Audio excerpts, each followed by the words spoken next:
It's more about engaging people more regularly in my understanding their position, because when you do that, they're more interested in hearing your position. So don't argue, but just if I'm in conflict, it's like, oh God, I don't understand that. I feel really differently about that. Help me understand why that's important to you. And I usually will start from that position. It's not about me telling you why that's wrong. It's about me understanding what you believe. And that opens the door to that larger dialogue. You've just modeled to them also a different way to engage when they disagree with somebody. Carm, welcome to Accidental Gods. How are you and where are you this here fairly sunny spring day? Hello, Amanda. It's lovely to be here. I am fine. I'm great, actually. And I am in California at the moment. I'm in Southern California. It's not where I live. I primarily live in Oregon, in the Pacific Northwest in the States. But I split my time between Oregon and Southern California to come down and visit my grandson. So we have a place here that we come stay at it, for a couple weeks at a time. So yeah, I'm enjoying some sunshine and some really lovely spring weather. Yay. And no earthquakes this time. Last time we spoke, there were earthquake monitors going up, which is I know we had kind of earthquake scary. warning. No earthquakes. No The earthquakes. earth is not moving beneath me today. Okay. This is a good thing for a podcast. All right, lovely. So we're talking because you are my go-to person for conflict resolution.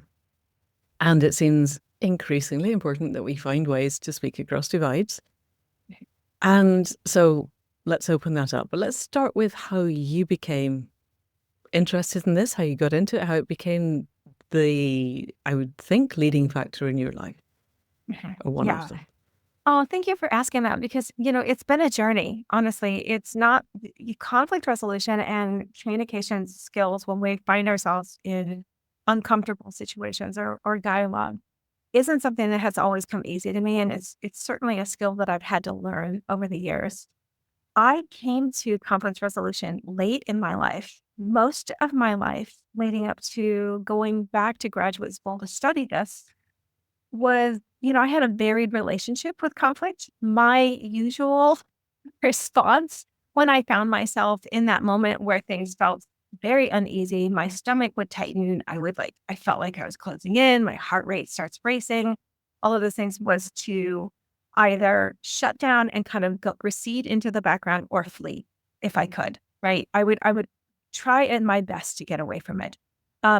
If I couldn't get away from it, it was like fight back, right? It was always fight back. And I never walked away feeling good about it. It always felt like there was a winner and a loser in that whole dialogue. And I usually walked away feeling like I had lost miserably, thinking about all the things I should have said afterwards, that come to you. It's like, oh, I should have said this, I should have said this. So in my 50s, when I have 3 children, and when my youngest was off to college, I was deciding what to do next with my life, because I had been an at-home mom for several years and had been a nurse prior to that. So I had kind of left a nursing career to be at home, raise 3 girls, while my husband, provided a very nice life for us. And then, now I'm empty nesting. And I'm like, what am I going to do? I started looking at courses at the university near us, which is the University of Oregon. And, nothing really kind of struck a chord. I'd taken several classes just as a post-baccalaureate, which is something you can do after you have your bachelor's and you're coming back to kind of decide what you want to do. So I did. And I had discovered this program, a master's degree program, a graduate degree program that was housed under the College of Law, so under the law school. And it was in conflict and dispute resolution. Not something that I would normally put myself like front and center in, but I decided, I started looking at the curriculum and I was like, this is really interesting. These are skills I don't have. This is something I would really like to learn. But it had been 25 years since I had gotten my bachelor's, my undergraduate degree. And so to apply, I had to take the graduate record exam, the GRE, and I had to do a whole lot of prep work to apply, including write some current papers, take some classes and write some current papers that I could submit to my application process. So in that process, I had started taking some classes with a more focus in areas of disagreement, areas that were polarized in our world. And that really had kind of struck me in that way. That had really kind of said, yeah, this is what you want to do. And I was going to take one more class to kind of like decide, am I really going to do this? Am I really going to go this length and effort to apply? And the class was called Conflict and Gender.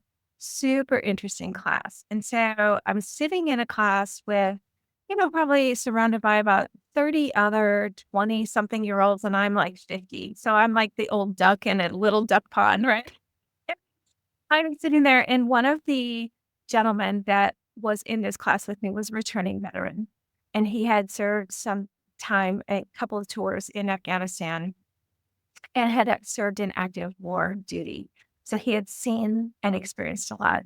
He was really lovely. He often would sit next to me. His name was Tucker. We would sit next to one another. He was very cordial most of the time. He had this like jawline that was very intense, though. It's like he had that really sculptured kind of face. So like when he spoke, I was always just like watching him very carefully, because it was just like it was very telling what was happening for him, and just like how he would sit and what his facial features would be.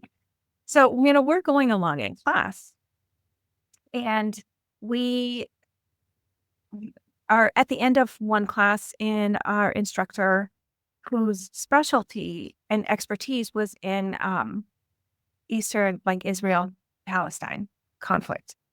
Super interesting woman, really, really intense, but very, very knowledgeable. And so she had kind of pointed out the reading that we would be doing for the next week and what we would be discussing. And I honestly don't remember what you'd think I would, because this whole experience made such an impression on me. She, stated what we're going to do. And as soon as she started talking about this topic, Tucker, sitting next to me, brings his feet really tightly, brings his feet together, pulls them right underneath his knees, grips his pencil or his pen, tighter. His jawline started to clench. And there was a tension in his shoulders and his body. He just sat more upright. Everything just kind of came together. And I was just like, oh my God, oh my God, oh my God. Okay, I don't want to be sitting next to this whole thing when it explodes, because I'm not comfortable with it. So he spoke up, and he disagreed with, this reading that we were going to be doing. And he was really emotional about his disagreement. And so Diane asked him to stay after class and to speak with her for a few minutes. Everybody left. I left. Don't know what happened in that meeting, but what happened next is the reason I decided to study conflict and dispute resolution. We come into our next class period. And at the beginning of class, Diane, our professor, goes to the front of the room, and she, had mentioned that she and Tucker had met after the last class period, and she gave him the floor.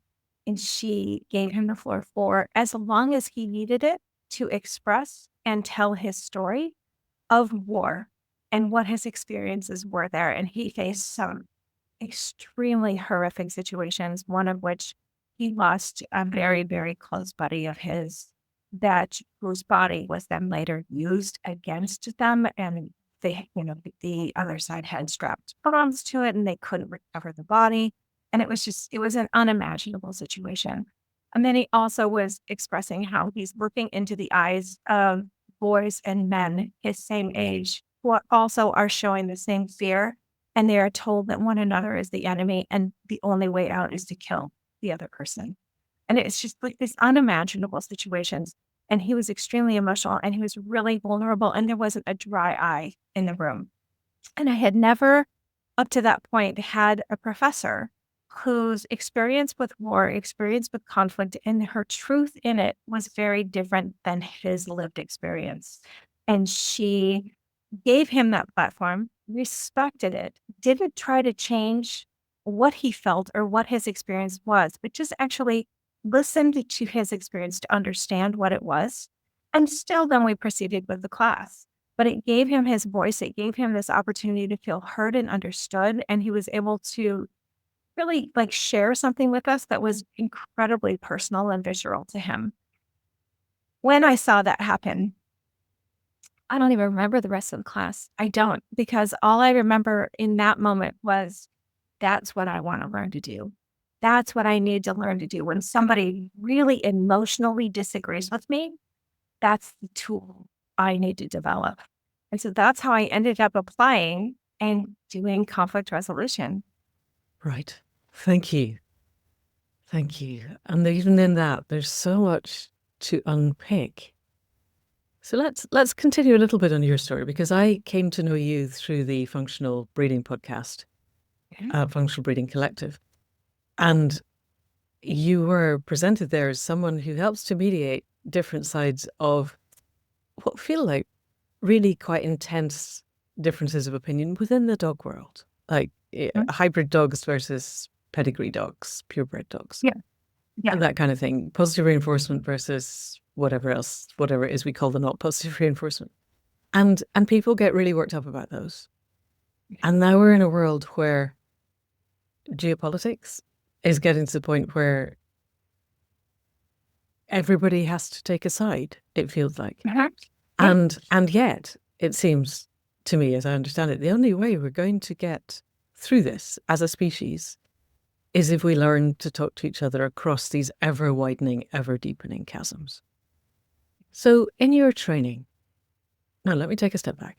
You and I talked about a week ago, and in between I went up to Scotland, and I stayed at an Airbnb, and the gentleman came to, show me how to turn the shower on and all the stuff that they do.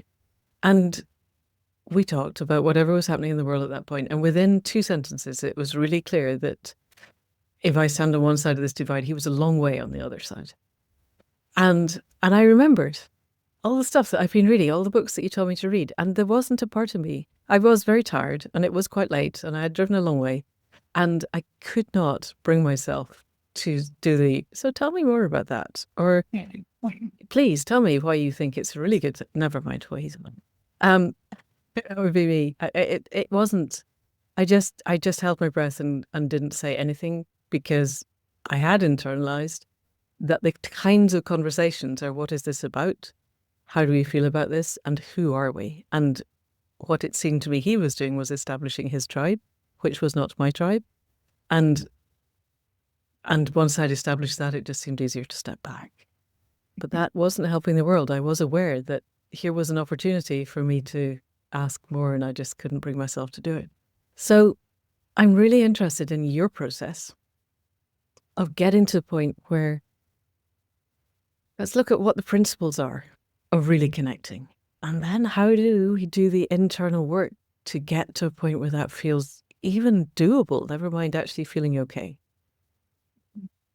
There's a lot that goes into that. And I thank you for sharing that story, because it's a hard moment, right? And I think that the first thing that I would kind of remind everybody of is, like, every moment when we encounter somebody isn't always the moment to engage, right?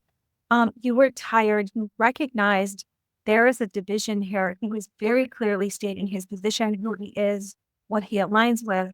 You're tired, you've driven for several hours, it's late, and it's not the right moment to really kind of engage in that. So I actually really appreciate that moment of stepping back, because it's not always that we have to do this, right? It's more about self-control and understanding when the moment is right to actually do it, because usually when the moment is right is both parties have agreed to engage in this dialogue. They know that they're coming together to engage in this dialogue, not that somebody is coming at you with a story and it's just like, I'm going to fight back on this. It's like there's an actual process to a more effective way to communicate and share our stories and share our positions and what's emotionally important and drives us forward, right? But so there's a lot that goes into the process of learning how to have a dialogue with somebody when we are very polarized and in opposite corners of our belief system. And the first part of it really is like we want to kind of remove this idea that we want to remove the binary of it's an us and them. I'm a Republican, I'm a Democrat, I'm a this or I'm a that, right? If we can at all remove the binary and kind of start there of like rehumanizing people, this is a person standing in front of me with a very, very deep held emotional beliefs that means something to them. And there's a history to that. I don't know what that history is. But just humanizing them as a person in front of me, not the enemy, right? Because if I can remove that binary and kind of start there, of like, this is a person just like me doing their best to try to change the world in the way that they see is going to benefit it, even if it's not how I see benefit or change happening in the world. Um, and a lot of that has to do with what is our role? What is our relationship with our position and what we believe and how what's our relationship to the conflict? Because we're an important part of that formula. You are. It's not just that they are coming at you with the wrong information or a really bad, a really bad platform, or something that you see as, incredibly dangerous to the world. It's that I play into this as well. And so I have to really kind of look inward at myself first and understand what triggers me, right? What is that? And what's my response to feeling that way? So that's the first part, right? Can I ask a question before we go on yeah, beyond that? Because please. at the point when we're triggered, it's really hard to do that inward looking. Uh-huh. So presumably, were you trained to look at your triggers in advance and also to have, I don't know, a breathing technique or something so that when because it feels to me, certainly if I go back to this particular conversation, there was an energetic force wave that came in before the words came in. And I could feel myself brace against that. And I had at least enough time to go, okay, I don't need my usual would be, okay, let me explain to me. Here are a dozen reasons why you are completely wrong in your belief system and I am totally right. Let's not do that. Let's just at least just nod and say nothing and he'll go away. But the force field coming in, every bit of me was like, okay, now I need to fight back. And it's how did you, or how were you told, or how have you evolved a way to see the triggers before you react? Because our amygdalas react very fast. Oh, yeah. Oh, so fast. That's such a good question. I love that you're kind of backing up and wanting to start there. So what we're really getting at here is emotional intelligence. And it is a skill that we have to develop. It is something that I've had to learn and had to work on. When I was studying conflict, and I've considered myself a student of conflict ever since I started the program for like a decade now, because I continue to read, I continue to study. We did a lot of mediation training, but that was more about mediating and understanding, helping two other people, not me, that was in conflict with them. And so learning how to engage and understand what emotional intelligence was and help myself take that step up was something that I actually went to decide and read and developed on my own outside of the program. And where I honed those skills really happened when I worked with inmates inside correctional centers, working a restorative justice program, where there would be a lot of conflict and somebody that would come at me very angry with something because I was holding a mirror up to something that they had said and holding them accountable to either their words, their actions, or something in their history that they didn't necessarily want the mirror held up to. So that's really where those skills started to develop. And how do we do it? It's a process. It's whatever you use, and everybody's mindfulness exercises are going to be different. For me, it's like just learning to pause when I feel that tension and that force field you're talking about, that you felt the energy come in the room. And there's a way that this person is standing, a way that they're walking and approaching and coming into you. It's like, there's something to that you can't even put words to yet. You don't know what their position is, but you feel it, right? And then the words come. And whenever I feel that, what I want to do is recognize, and this is exactly what you did, Amanda, which was beautiful and lovely, is you recognized this feeling in yourself. And you're right, that amygdala, that part of our brain, lights up in that moment. It just lights up. And it's an automatic response for us to go into whatever our usual responses, which is fight, flight, freeze, subdue, maybe kind of shrink into the wall. Or for other people, it's, once we're out of that like substance abuse or whatever we use to kind of with that feeling in that moment, right? That can be very destructive. And so first part is just learning to recognize it's happening, right? This feels really unsafe, and it can feel really unsafe.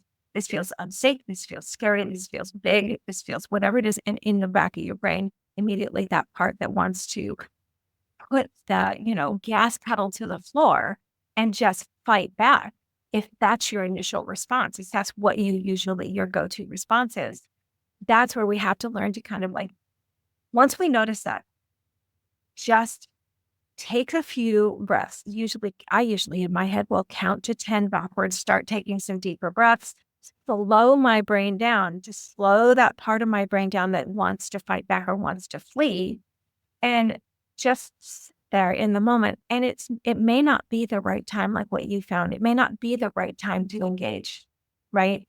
And so it's just understanding, what do I feel emotionally? Pausing to slow that part of my brain down so I don't get emotionally hijacked, so that if in the future, when I have an opportunity to actually engage with somebody like this or this same person, where we're coming together with the agreement of like, hey, I really want to understand your position. We disagree on this. I don't see it eye to eye. Are you willing to have a conversation with me? Then I'm in a better position to actually navigate through that moment. So that is really, and my motivation, if I'm getting emotionally hijacked, is just to fight back and give somebody a piece of my mind and tell them they're wrong, right? Not the right motivation. So emotional intelligence has to do with that pause, that recognizing what I'm feeling, understanding that I need to slow it down for a second to be able to then either decide, is this the right moment for me to engage? How do I want to engage? What's the best step forward?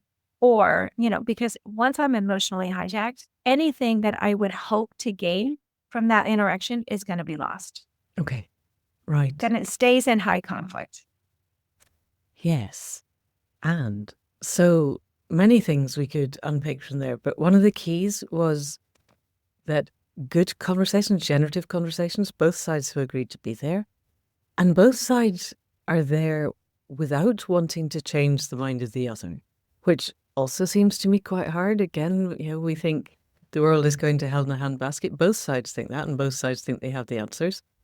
And then getting ourselves to the point where I'm genuinely curious about what you think, you person on the other side, and I just want to know more about it without you realizing the obvious fact that you're completely wrong and I am totally right, which is hard. I know with the ponies, we had this thing about you go into the yard and you have no agenda. And for years, I used to talk to therapists and trainers about, I have the agenda to not have an agenda. It's really hard. And the ponies know, you go in there, you've got an agenda, they just walk off. You give them the freedom, they just, I'm not playing with you, I'm going. And so they were a very good mirror of, how do I actually go in the yard and not have an agenda? But people are less clear than that, or maybe it's okay that the ponies choose to walk away, whereas it's less easy if we're having conversations. So again, having the agenda to not have an agenda and genuinely being curious about somebody's opinion when they're on the other side of a chasm. How did Carm get to that place? And if you want to pick a dog-related example, people will be able to key in with that. It's just sometimes useful to have an anchor. Sure. Yeah. So I think one of the first things that I would say is I love the concept that you just brought up of like, how do I not have an agenda, right? How do I set that agenda aside? And it really comes back to, one, I have to remember that I can only change myself. I can't change somebody else's mind. And it's not my job. I don't see it as my job to change their mind, right? I can only change myself. And in changing myself, that comes with really understanding who they are, what they believe, why they believe it, and why it's so deeply held for them. So yeah, if I'm going to say, I have a phrase that I often will say that I quote from Marshall Rosenberg, who wrote the book Nonviolent Communication. And it's the quote was something along the lines of, In order to practice the process of conflict resolution, you must completely abandon the goal of getting somebody to do what you want. And that's a really big ask because it's like we want them to, it's like there's this belief of like they only knew the facts, if they only knew the truth of what they're leaning into, and how really wrong and horrible and damaging it is. And it's almost not even just damaging to the world, outside world, but to themselves as well. Then they would, they would change their mind. And what I've had to come to realize, and it's been a real practice of that pausing, that slowing myself down and relaxing and just really leaning into one, I can't change their mind. It's not my job to change their mind. It's not my position to coerce or get somebody to understand, that my feeling that I'm right and they're wrong. And I want to like walk away. I want to separate out that right and wrong, that black and white, that binary thinking, if I can. And just as open as possible, knowing that it could be very uncomfortable, because if we're talking about something that is, you know, damaging or something that's really a pain point for me, then it's gonna be hard. So let's just say as a dog training example, and this is something that I see a lot in my positive reinforcement training community and world. Let's say that we have somebody come into the training room who has sought out help with their dog who is really reactive, having some very big emotional responses to, let's say, um, unfamiliar people on the street and other dogs, and lunging and barking, and has maybe had a bite history or actually bitten somebody. And they come into my training room and they have a prong collar or they have an electric collar on their dog. Happens all the time where they come in. And I know trainers all the time that will be like, I will work with you when you're using that tool. It's absolutely not a tool I promote or endorse. I don't promote, I don't endorse it either. But However, if you do that, their only choice is to go with the people who do promote and endorse those. exactly, their only choice is to go somewhere else. And they have booked a positive reinforcement trainer, maybe not totally even knowing what that is, right? Not fully knowing what I do, how I'm going to approach this, how we're going to humanely change this dog's emotional response or work towards changing this dog's emotional response to these triggers. And also teaching, the client how to breathe their dog better and change the relationship that they're having. So my initial go-to isn't to give them all the reasons and all the facts about why that tool is causing harm and why they're doing more harm and why it's actually probably causing an increase in the dog's escalation to reactivity and aggression. I'm going to abandon that. All of that falls to the side because what I really want to know is what's important to you? Why is it important to you? How did you come to use this tool? Maybe this tool is because it's around safety and that it's the only way they feel like they can manage and have any hope of this dog not actually reaching somebody and stopping them in a behavior that is unwanted. So what's important to them? Why is it important?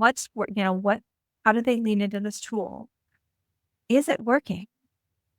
Is it not working? What's happening with it? And let's get the information. And then as I'm gathering information about what's important to them, and what's happening with this dog, then when they feel heard, because they're counting on me to be able to handle whatever comes into the training room.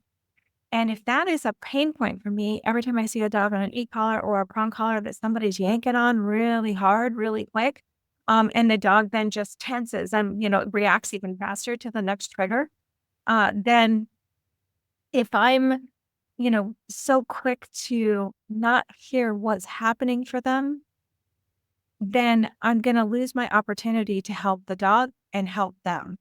Right? Because if I just jump in too fast, telling them all the reasons why what they're doing isn't working and that they're damaging then they their lose dog, the ability to hear you because they're going to feel threatened. Right. I'm re-victimizing them, right? I'm telling them they're harming their dog. They love that animal. They love that they dog. wouldn't be coming to you in the first place. They just don't have the tool. Right. And so in being able to dialogue, I spend the first portion, the very first portion of any training session or behavior consult, really listening to understand what's happening for them, what scares them, what's going on, what they've tried, why they're using this tool, why it's important, in order to then gradually give them the tools that they need to help their dog, to help them to like remove that tool right away, to get them off of that prong collar, to get them off of that e-collar, to move them away from that and successfully do it. And I'm much more successful at doing that because I invest in the person first. And I have to invest in, I hate these tools. I don't love these tools. These are not my tools of choice. I think they cause harm. I think they're damaging to the dog. And I know this person loves this dog and they just don't know what to do. And these are the things that are easy at their disposal that, somebody has either they've looked it up online or somebody's given them advice, to use these tools and they don't help. I hope that answers your question. I'm not sure it does. It does. Although what I'm noticing is that you do have an agenda up to a point, because in the end we want not to have the electric collars or the prong collars, but we put that aside while we're beginning the conversation. And it seems to me a long, long time ago on this podcast, we talked to Sarah Schlotter, who does what she calls ponyvagal theory as opposed to polyvagal theory. So she has polyvagal theory in horses.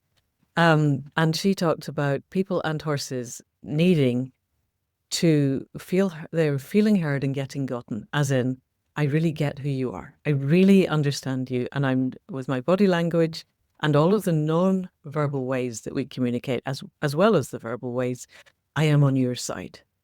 And then we can begin to have a conversation. It doesn't matter if you're a human or a dog or a horse. Yes. Or any other species that is sentient and communicates. You've got to have that sense of, I speak your language. And let's share our experience.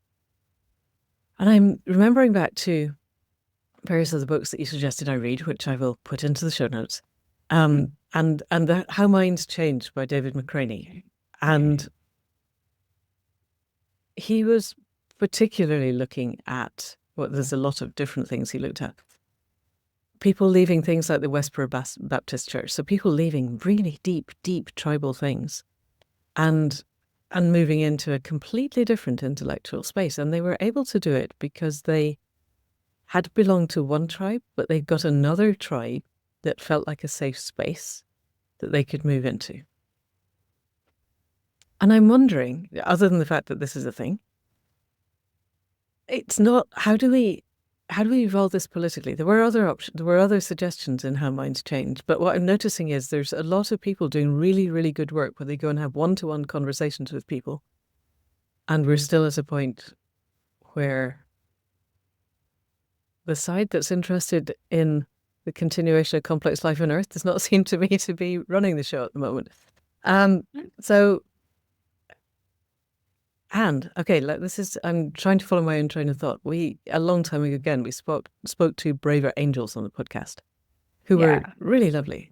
And they were, again, bringing in groups of Democrats and Republicans and using the tools that people had evolved for really contentious marital breakdown and getting people to understand. And the thing that really stood out for me was that there were a group in Los Angeles who'd spent an entire weekend exploring the meaning of the word liberty, which meant completely different things to either side of the chasm. And they didn't know that when they said, when you say that word, you assume it means what it means for you. All language, you assume that it means what it means for you. And you don't have to be doing therapeutic work or teaching work or anything very long to realize that language is a very flexible thing and often means something completely different to other people. And in the end, what seemed to be the braver angels, because you have to have both sides what need to at least be prepared to come into this meeting ground, was they had a lot of Democrats and very few Republicans. And so I guess where I'm going to is in the broader picture of global geopolitics. Are you seeing moves from both sides towards engagement and conversation? That's a really interesting question. Globally, I think there are pockets of places where we see that occurring, where we see movement. Generally, where it occurs is where people, when they come together, that they're willing to engage and have a facilitator that's skilled enough to be able to keep them engaged in a very hot topic conversation. because the natural response is to find the common goal and only focus on that and walk away and just go, oh, we worked on that. We do have this common goal, but we didn't touch on any of these other things that are still really important and very contentious in the room, right? So a skill facilitator is going to be that person that allows for very heated discussion and emotional expression of why something means so much to them, and why they are really deeply entrenched and rooted in this position for themselves. And where we see that happening is usually in these, it can happen in peace talks, it can happen in a global picture, but it usually has to, if those conversations are avoided and they are very contentious, and then there's a break. And what happens in the process of when you separate, you have a skill facilitator, it's like, okay, let's take a break. They don't try to stop the conversation from happening. They don't try to stop or tell any side, either side, that they're wrong or that they're misguided or that anything is, wrong with how they're thinking about it. They just are like, okay, let's take a break. Everybody that believes just go on this side of the room. Everybody that believes just go on this side of the room, and people will go on the side of the room. Still very divided, right? Still very, very divided. What happens is because it doesn't happen in a day, they keep re-engaging, they keep going deeper in this conversation. They start to humanize one another. They start to hear things from the other side that says, I didn't know that. I didn't learn that. Oh, that's not what was taught to me. That's not what my family experience has been. And they start to understand that where they're the human side, right? Actually humanizing people, and they start to see it in that. And we can start to then maybe walk away, not agreeing, but understanding where the other side is coming from. And that's where those points of progress get made, because that's where agreements can start to be made with the understanding of who and what's important to the other side, without them having to completely abandon all of the things that have been held very deeply and close to their heart, that maybe have a history, to and a generational history of this is what my family believes, this is what we've suffered and what we experienced at the hands of your people, and at the hands of what your political people are doing or your side is doing, and their beliefs, which basically is a power grab or a money grab or whatever. And it might be, but it's just we have to really argue. We have to allow that space for emotion and uncomfortable things to be expressed and experienced by both sides, and not avoid it. In fact, there's at Harvard University, one of our higher, kind of private universities in the States, there is, in their business college, there was a gentleman, his name is Bob Bordone. He taught in the law school there, and he taught conflict resolution. And he used to hold these summits where he would bring people that, law students that were doing also a specialization in conflict resolution together in these groups, and say, you are going to now, as a group, then you're going to talk about these are the topics that were very polarized, and then, or they'd have people in the room, and they were to facilitate it or teach other people how to use these tools. And what he started to find is that even in his law students, is that people would walk out of a session going, oh, we solved all the problems. We all agreed on something. And he's like, really? You agreed on something? How did that happen? Tell me what you agreed on. And what they agreed on were the things that felt like they had a common interest, but they never touched on the points that were the really hot stuff. And so then over time, that stuff continues to fester, continues to build, becomes a bigger cancer, becomes a larger conflict.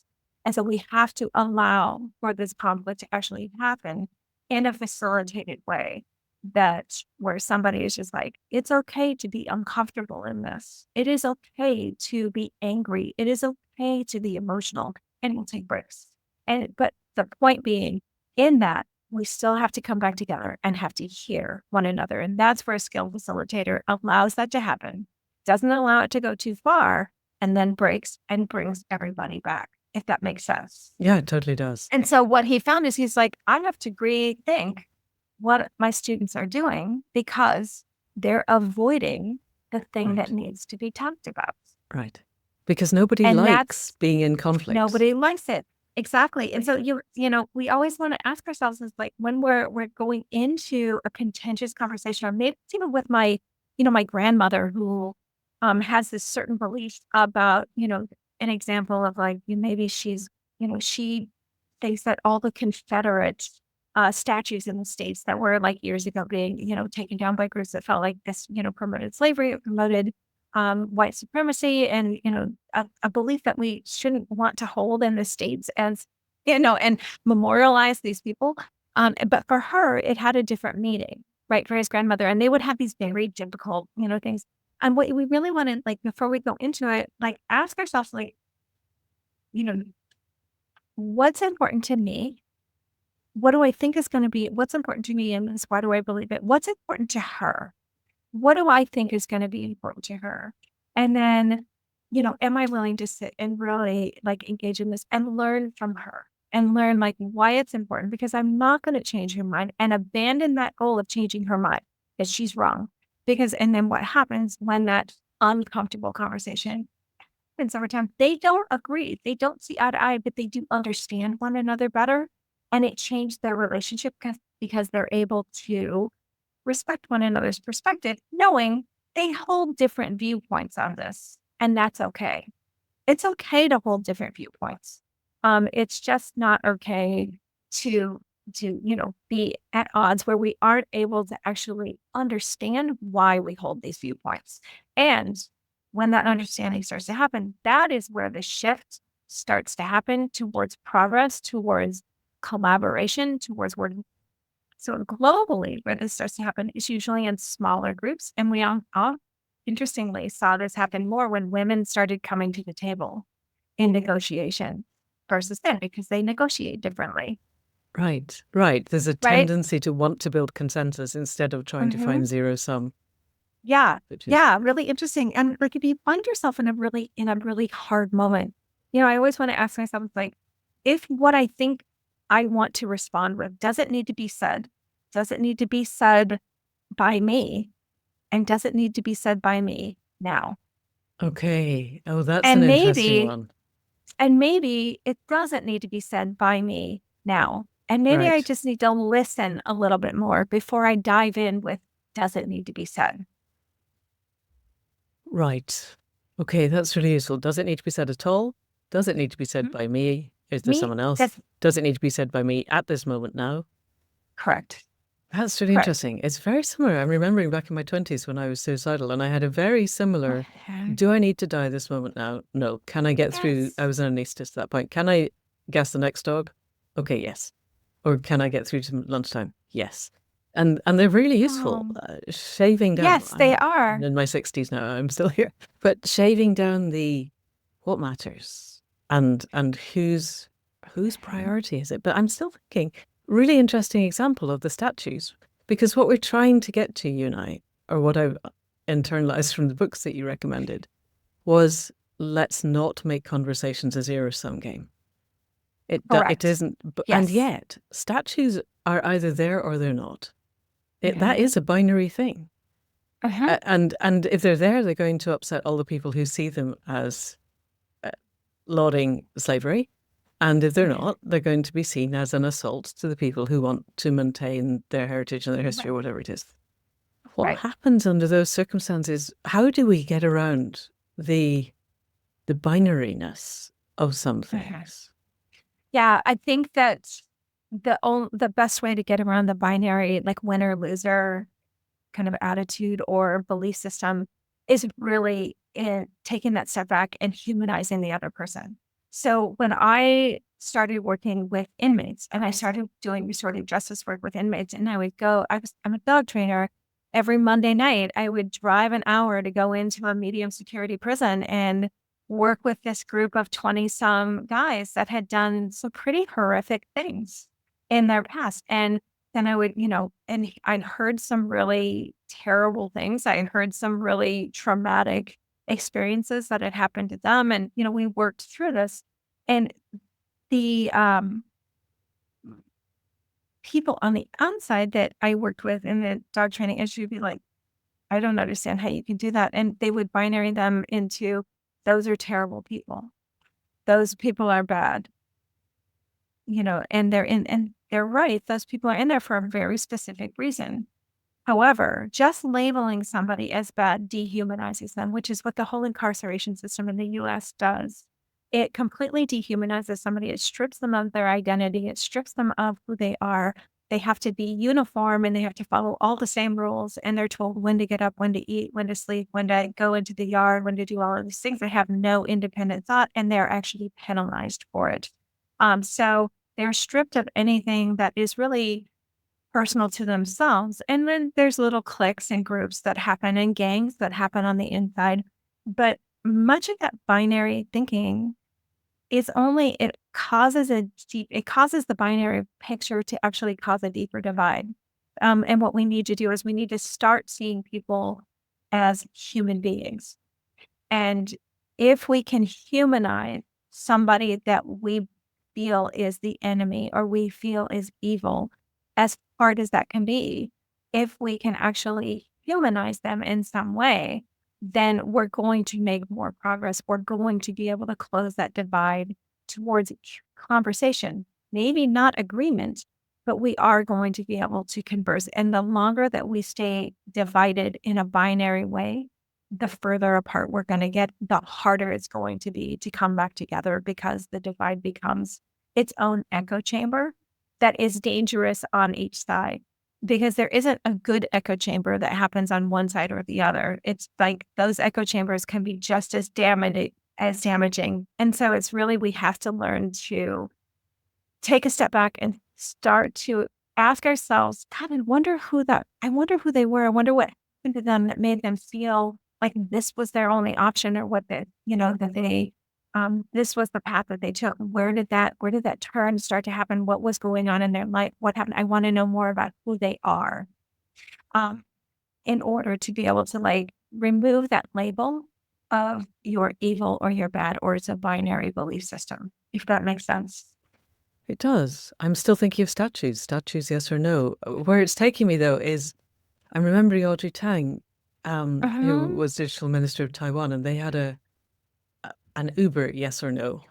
And what they did was they put it out to broad consultation, and she created amazing software basically that helped to find the uncommon ground. And they discovered there were 5 sets of people. There were Uber drivers and existing taxi drivers, potential Uber passengers, existing taxi driver passengers, and bureaucrats. They were a kind of separate group up in their own. But what they did was asked each group what their solutions might be. And then brought the solutions together and got the solutions, it's back to sociocracy and good enough for now, safe enough to try. Which solutions could there be that everybody would agree to? And then can we put that forward to the bureaucrats and get them to pass it through Parliament? And in the end, they managed to find something that everyone agreed on. It was a way of having Uber that didn't turn it into what it has been everywhere else. It's still the statue's either there or it's not. And I'm still really interested in how you work around that one. A lot of the statues got taken down. A lot of the statues were removed. And I think that what's important is I kind of look at that example is I think of it as there is a time and a place in history where those things come up and they're celebrated because there was a moment in history where in that moment in time, for those people, for that, group, it either saved them or it gave them some, path forward. Maybe not the path forward that now I would look at it and go, that's not a great path forward, right? But for that time in history, it was celebrated. Those people were heroes, not so much seen as heroes today. And in how we understand history and how we understand the impact of what they believed and what they did and how they got there. So I think that for that grandmother, there was that generational, this is my history, this happened to my people, that person saved them, and I dedicated myself to always supporting that because they saved my family. Exactly, this is my tribe, and this is the emblem of my tribe. And you're not going to change her belief in that. But it did allow him to see, oh, now I understand it. And I still believe these statues need to come down because the message that they send is damaging and is not the message our history of today wants to have in place. We've evolved from that. right? And so the statues, many of them came down. It But didn't then the people change who didn't her want the belief. statues to come down are then left feeling actually traumatized. And that, that's very possibly one of the reasons why the electoral system has returned the result it did, is because a whole bunch of people were feeling that others not of their tribe had insulted them. And I remember reading, I think it was in one of the books that you recommended, that every single person the writer had met inside prison, they could bring it down to whatever the person had done that had caused them to be in prison, came down to feeling disrespected. Yeah. And that's a dangerous place to be, right? Because when you feel disrespected, you feel not heard, you feel pressed against the wall, you feel cornered, you feel undervalued, and the only way out is to push, right? Is to do something extreme. And that can happen to these groups of people. Then statues come down, these groups of people, one group is celebrating, but it's important to us to still hear what's important to that generation or those believers that these statues shouldn't come down. How do we still manage to memorialize something for them that's important to them, that doesn't damage, that doesn't cross over in such a way that we feel like we're not moving forward in society? Because it has its place in history. It had its place in history. It definitely was there. And the coming down, just like the coming down of the Berlin Wall, the coming down of all of these things, they had their moment in time. They had their purpose. They have their thing, but there are people involved in their lives were engaged very heavily in these movements and in these actions. And it has meaning. And so I think you touch on a really important thing. Just like seeing the statues come down as a win, that's binary thinking, right? That's like, we win, you lose, right? And it should never be about, exactly. It should never be about, I win, you lose, we win, you lose. It should be about, okay, this is changing and this is shifting for this reason. How do we still support you? What do you need? Right. What do you need? Because we want to support you and feel and help you understand we still value you. They haven't lost their value. And so I think that's the danger of binary thinking, of winner and loser and that kind of thing, because it just puts us in that position of winning and losing. And so it's about really understanding the other side. How do we then support them through the pain and the grief that they're going to experience when they see that happen, and what that means for why they were so heavily invested in being very entrenched in that system or that echo chamber or that belief. And we can't rob people of that opportunity. We shouldn't rob people of what's important to them. We should understand it and help support them through the grief of losing it. Yeah. And if we're going to get to total systemic change, it's not by exactly that. It's not by heading into binaries where one side wins and the other side loses. It's because we all get together and we change the system as a unified whole, because we found the values that we all agree on. Because it seems to me, I don't know many people on the alt-right, but the ones that I do know, and when I get to a place where I can ask cleanly, what is it you really value? What they want is for people to be kind to each other. And they view the progressive left, or whatever it is we call the other side, as being dangerously, well, just being dangerous and being aggressive and assaulting them by taking statues down or changing the nature of marriage or whatever it is. Feels like a real assault on values. Okay. If we knew how to this, the world would not be in the place that it is.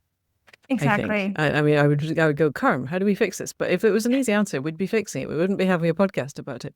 Let's shift a little bit, unless you have something to say on that. I'm thinking one of the things that really leapt out at me when I first heard you talking, and then when I read the book on how minds change, was the work of the street epistemologists. And so maybe let's, I mean, if you have any ideas on how we fix the world, please do tell me.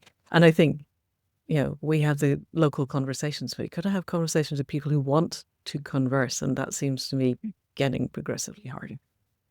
So let's flip into what does work, and then maybe how we can generalize it. And street epistemology seems to be one of the systems that works quite well. So tell us a little bit about that. Street epistemology is such an interesting thing, and it is a really great skill, and it's hard. It's really hard. And there are people that are extremely good at it. So for our listeners that don't know what street epistemology is, it's really the primary goal of it is to engage in critical reflection with somebody on the reliability and reasoning process of those deeply held beliefs that somebody has. So what we're really doing is it's not a challenge. I'm not challenging you on what is a deeply held belief. What I really wanted to do is examine the reliability of the methods at which we learn this is important to me, the methods at which we start to embrace these things. So, what street epistemology is very good at, and where we often see it, and some really great examples of it, is we'll have a street epistemologist kind of set up camp on a, let's say, a religious university. And he's not there to challenge any, like that person is not there as an epistemologist to challenge anybody's belief. But like his question of the day is, should abortion be legal or not? Okay, in the States. Because Roe versus Wade got, turned over. And so like should abortion be, re-legalized? And it's a hot topic for people, understandably so. And so it's not about challenging you're wrong for believing it shouldn't, right? That women shouldn't have rights to their body and those kinds of things, or that, I'm right, you're wrong. It's more about like asking them, do you think that this should happen, right? Should this be legalized? And then going down through very strategic lines of questioning, understanding and kind of peeling away the layers of an onion to understanding, okay, so that's your statement. That's your elevator talk. This is what you believe, right? Because that's what people will give. Like, they'll like give you that like elevator. This is what I believe. I'm very firmly rooted in this. This is what I've been taught. And they're very kind about it. And they'll just be like, okay, that's really interesting. Can you tell me more about this or where that comes from? Or, and even maybe challenge, is there a time or somebody that you've known that maybe has faced this situation? Was that right or wrong? And all of those things, and kind of take them down, like understanding where their evidence is coming from, why they believe in that evidence. And, kind of it's this process of self-discovery for the person engaged with the street epistemologist. It's not a challenge. It's actually a very genuine dialogue of interest in understanding, what do you believe? That's the statement you've made. So tell me more about like, where that really roots for you. Do you have an example in your life that, has really seeded this? Has it been really hard for you?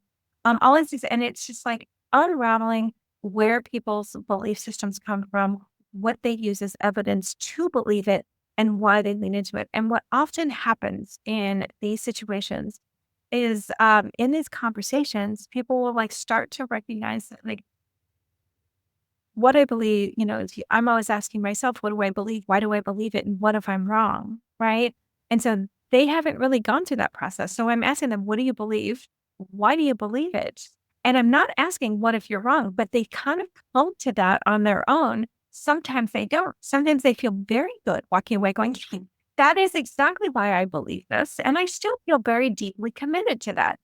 And nobody said you're wrong for thinking that. Nobody said you're right for thinking that. It's just like, that was a great conversation. Thank you for engaging with me. Some people walk away going, and I don't know why I believe it. Now I feel really confused.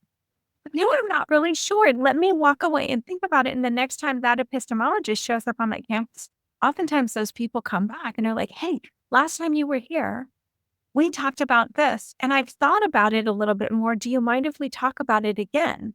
And they go a little deeper and they go a little deeper. So it's really this process of critical thinking and helping somebody learn to critically think and get underneath the surface of why they believe what they believe and what evidence are they using to support those belief systems. Sometimes it's just an emotional feeling. This emotionally feels right to me. I can't change that. I'm not going to argue with that. That's okay for you, right? I don't agree with it, but okay. Now you really understand. You don't have evidence. It just feels right to you, right? And it's just a process of self-discovery that eliminates the need to like battle it out. And I'm going to tell you, this absolutely needs to change. And you're going to tell me, no, I'm evil or bad or a terrible person for, killing babies. I don't want to kill a baby. Not my goal. It's not my job. But I just want, I want to have a deeper understanding and help you reflect and understand why you believe what you believe. What's the evidence you use? Where do you go to for support? Who supports that position? Is there another way to think about this? And start to engage in being able to kind of step outside the box and think for yourself a little bit, as opposed to following a line of thinking that maybe you've been following. Some people continue down that path. Others start to question it. Yes. And it seems to me, I went away and thought about this quite a lot.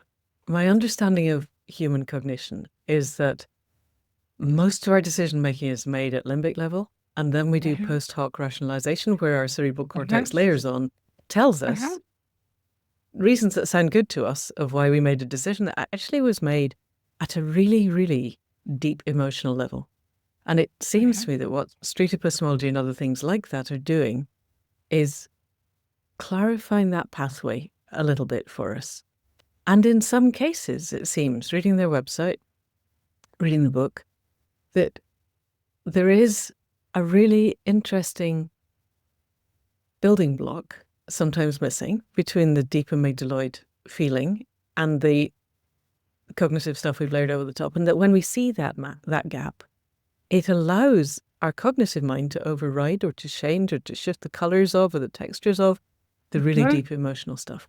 And it seems to me that if humanity is going to make it through, we have to make it through because we all have to start finding the common values, wherever we are on the political spectrum. And that the skill of helping people to unpick the post hoc rationalization of this is my tribe and everything they say is right, and that's your tribe and everything they say is wrong, down to, okay, so here's the evidence on climate emergency.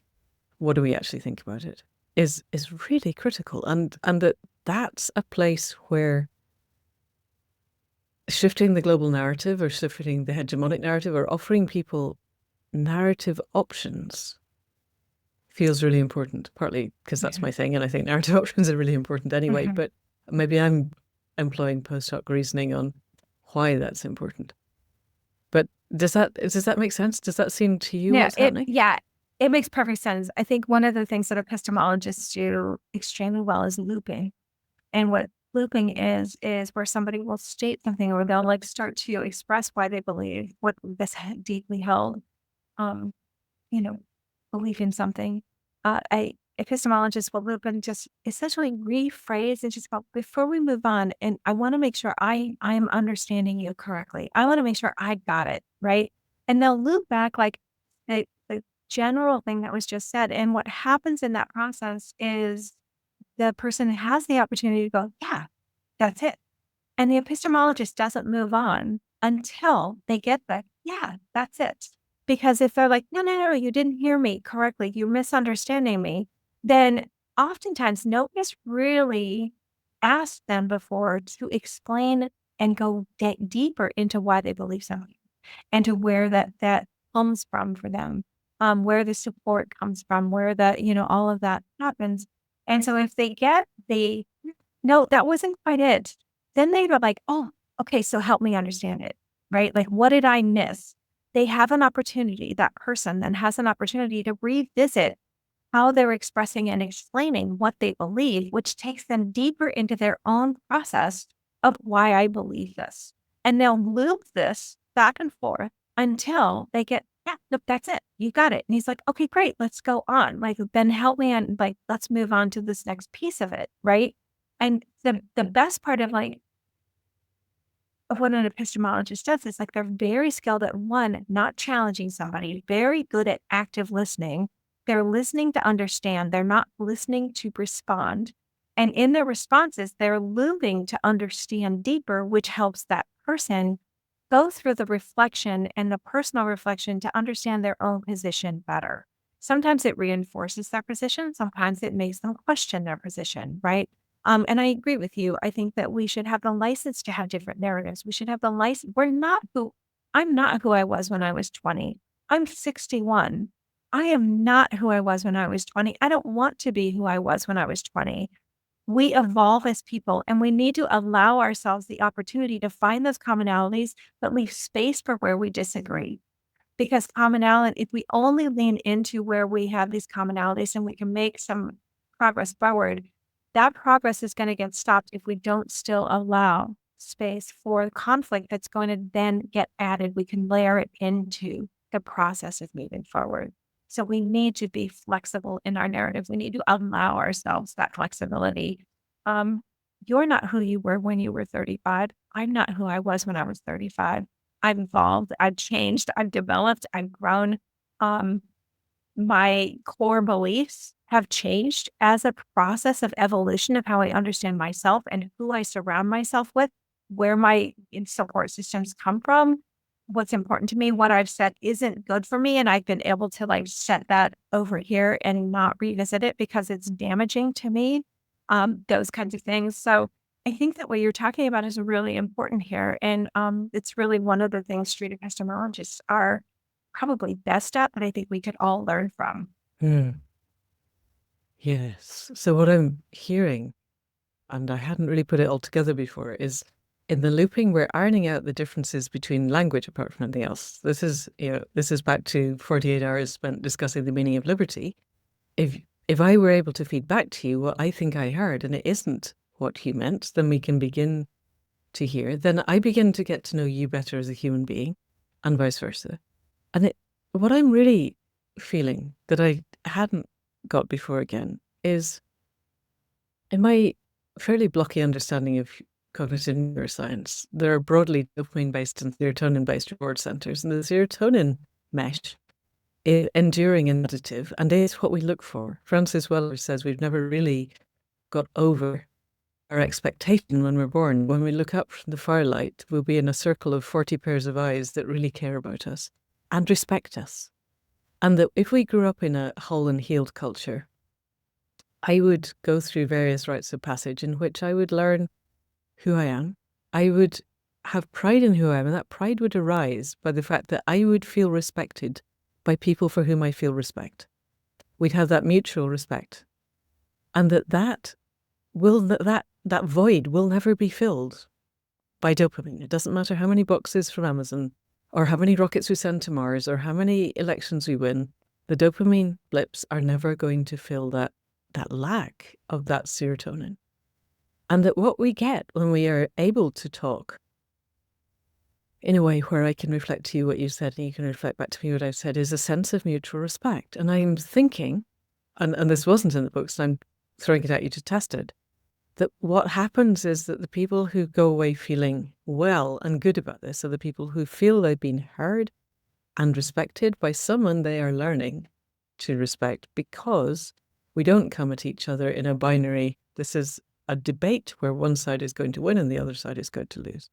Does that sound like, am I putting too much on these, or does that work for you? No, that absolutely works. That's everything. It comes down to, does somebody feel heard? Does somebody feel validated? Does somebody feel like I haven't challenged them to the point that they need to feel defensive about what they believe or what, they're talking about? And that's what creates the whole foundation of a safe environment for us to actually continue to engage in this conversation. Because the moment somebody feels like we're not in this, like if for my dog training example, if I have somebody coming into the room with a prong collar or an e-collar, like a collar on their dog, and I'm going through this process, the first thing that I want is I need to create an environment where they feel comfortable enough to be able to express to me what's important to them and why they're leaning into this tool. And that comes with safety. And there's only two things. And one is having a mutual purpose. They need to have the perception that when somebody's meeting with me that's using a tool, or coming into the room with something that's very offensive to me, one that I don't show that this is offensive, but that they get the perception that we're coming together to work towards a common goal, which is helping their dog and helping them develop their relationship. And then for me, my goal might be eventually I'd love to see them move away from this tool. That's really up to them to decide. I don't get to say, you have to abandon this tool. This is really their decision to make when things start to work and they don't need that tool anymore. how I might express that to them is that my hope is that in our work together, you won't feel the need to use that anymore because you won't need it. You just won't need it. If you feel you need it, I get it. That's the tool you have. But not to judge them, right? So mutual purpose, they feel like we've come together to work towards a common goal, which is helping their dog, helping them with their relationship with their dog. Second is mutual respect. Mutual respect is that at no point in time in our work together will they ever feel the need to defend or become defensive about something they've said, done, or I'm hearing them, I'm seeing in the room in front of me. Because once they do that, I close the door, they tighten up. That whole thing, I'm like being able to peel the layers off of tell me more, close, right? They close because they feel like now they have to defend themselves and shift them into a different part of their brain. And I've lost my opportunity there. So I have that thing of like you're talking about really evolves around safety and feeling heard, validated, understood, ability to express. I don't have to agree with it. I might never agree with what they're doing and the tool that they're using, but I want them to feel if I have any chance in hell of like having an opportunity to impact and influence how we're going to move forward together and how we're going to understand one another and work together, they have to feel heard and validated.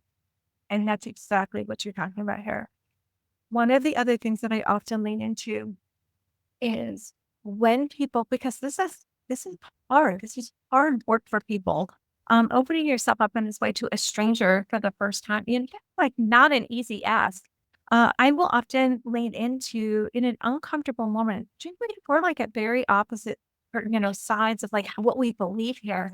I lean into somebody's body language a lot. I watch their body language. So just like that example of where we saw Tucker in the very beginning of why I decided to even study conflict resolution, his feet just slid right up underneath his knees. He held his pencil a little tighter. His jaw got tense. Those are very subtle things. And they weren't like big outward, expressions of something. They were just very subtly like kind of coming together, but I noticed it. And I noticed it in people. So where this comes in most helpful for me is if I'm in a discussion with somebody that has a very opposite position of mine. They have a very different belief system than mine, and it's a very deeply held belief for them, and we're at odds.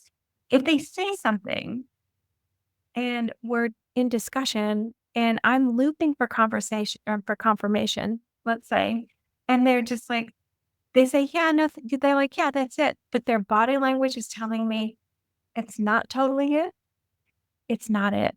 I'm going to lean into their body language and I'm going to just be like, okay, so I noticed that when you agreed with me there and you told me that I had it, you leaned back a little bit and you kind of like disengaged looking at me. And we kind of paused for a second. Can you tell me what's going on? Do I really have it? Tell me a little bit more. And so there's a rule called the 738-55 rule.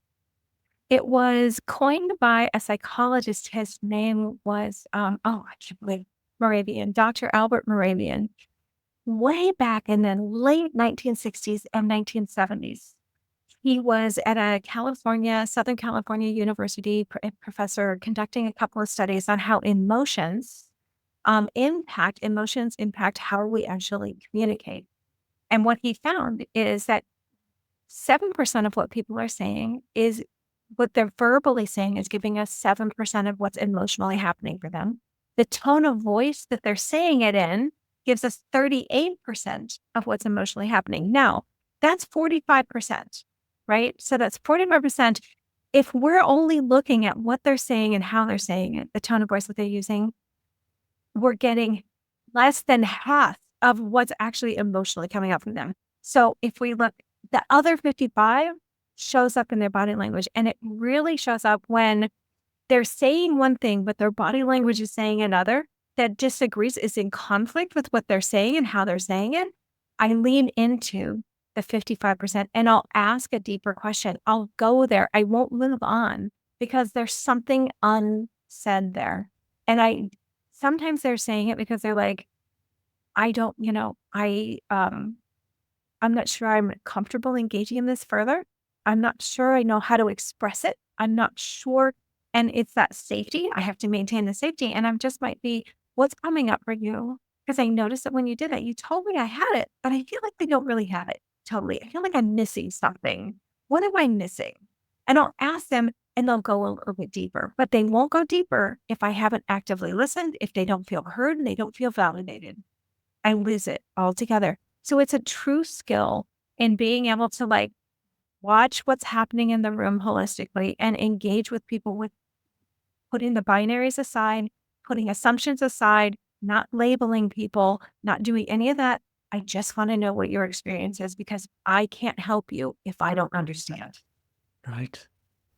You're modeling then emotional intelligence, it seems to me. If you're saying what you said and how you were weren't quite congruent, and I'm really curious to know what's actually going on, then you are actively modeling the capacity to do that. And I'm thinking, going back to knowing when I had a dog and having dog behavioral problems, people project so much onto their animals, dogs, horses, mostly those two. And so much of our identity becomes wrapped up in our capacity to love this animal that we love, and also then to help it to be safe in human culture when we're expecting it to do things that are really not suitable for the dog or the horse. And we're already enormously vulnerable coming to ask for help. And then somebody is asking us, in effect, to let go of another layer of shielding. How often, in your experience, do people just close up, and how often do they go, okay, now I can really tell you how I feel?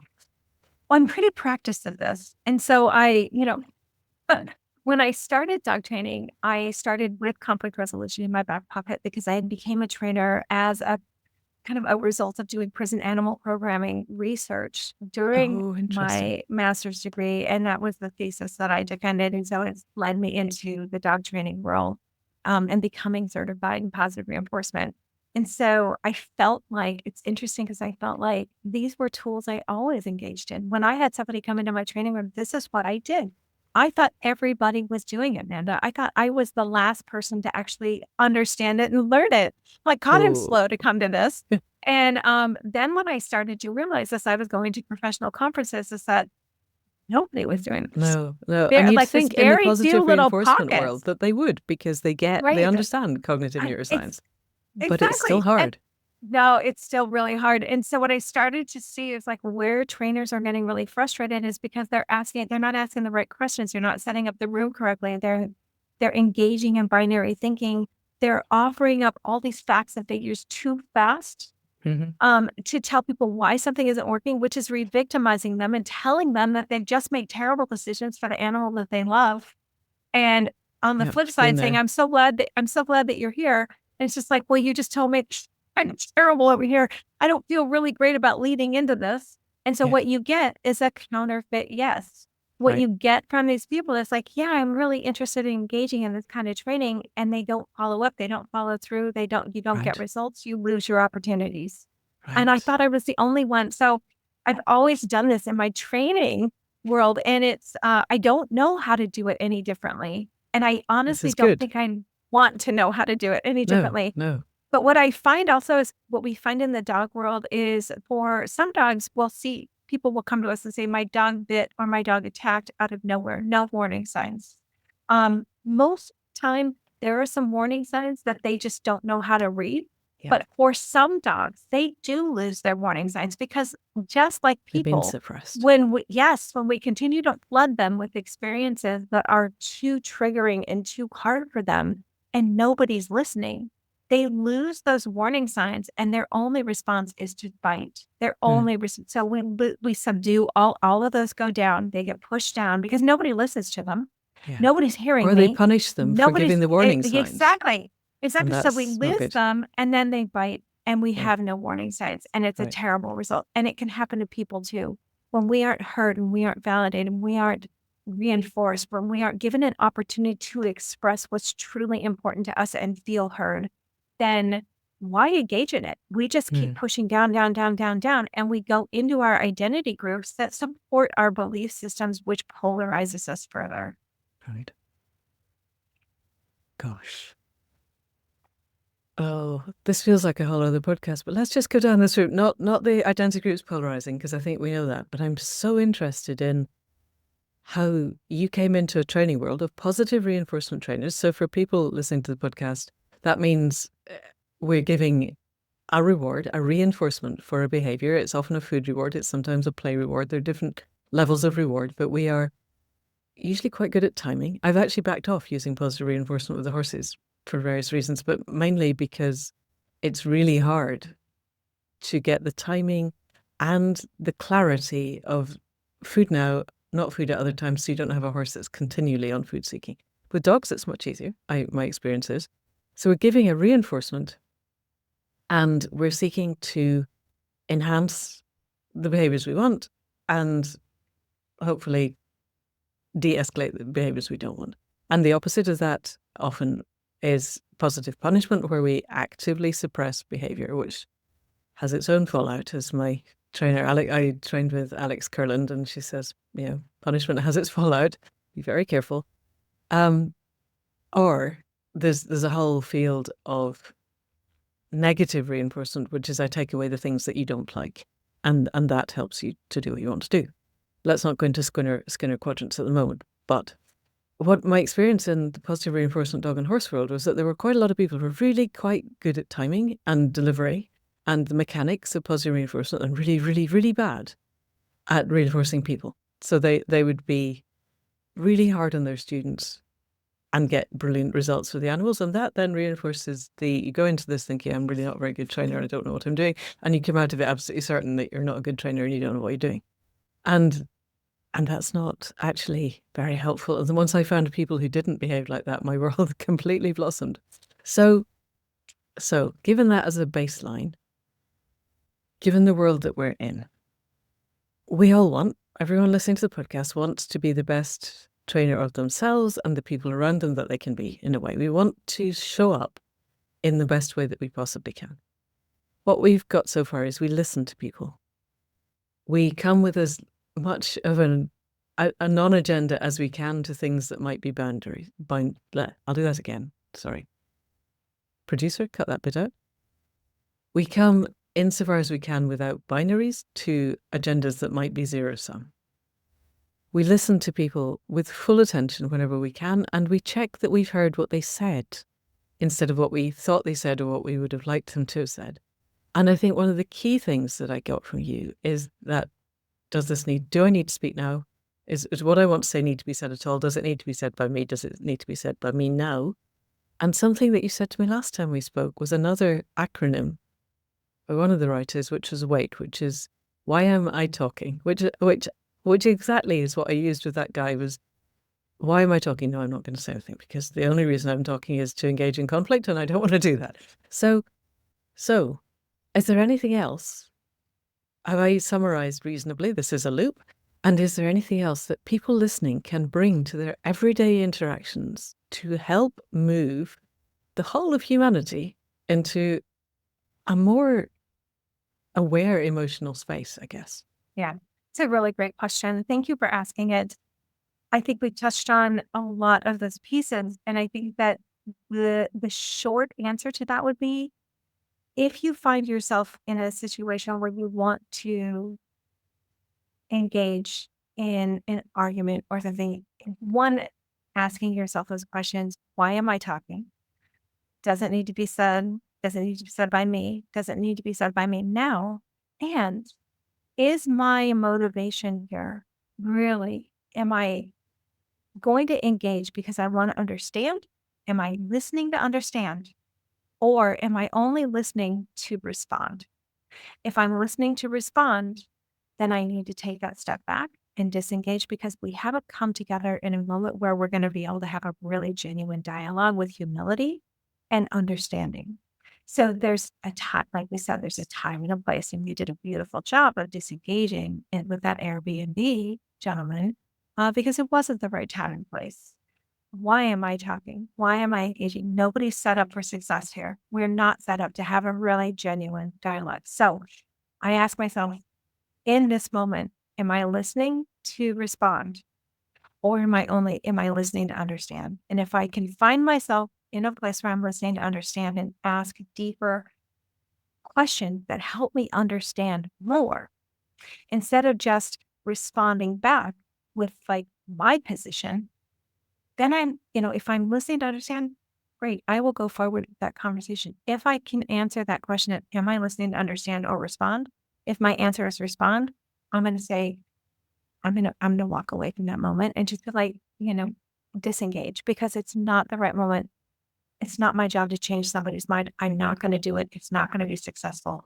The only way somebody shifts their thinking is because they felt heard and understood, and they started to understand and self-reflect on their own thing. And then they give me an opportunity and are able to hear what I had to say. It's not because I've changed somebody's mind. It's because they felt heard and understood and have relations to explore other thinking. Okay. Final question, because we're way over time, but I'm remembering what you said about the law professor at Harvard, and yay, Harvard, for doing what it's doing. I'm very impressed. Amicus briefs coming out last week that were gorgeous to read. People don't like conflict. So when he was bringing two sides, theoretical sides, hypothetical, to go through conflict resolution, they were sorting out the easy stuff. They weren't touching the hard stuff. In our day-to-day conversations with people, we all tend to talk about the weather in Britain because it's a thing that we can talk about and it's neutral. And yet, talking about the weather is not going to get us to the point where the continuation of complex life on Earth seems more likely than not. Have you any thoughts on how we engage people in the deeper things in our everyday lives? Because most of us don't end up in a small room with somebody go in there and sort the world. Mm-hmm. Yeah, I think in our everyday lives, it's like picking and choosing the right moment, right?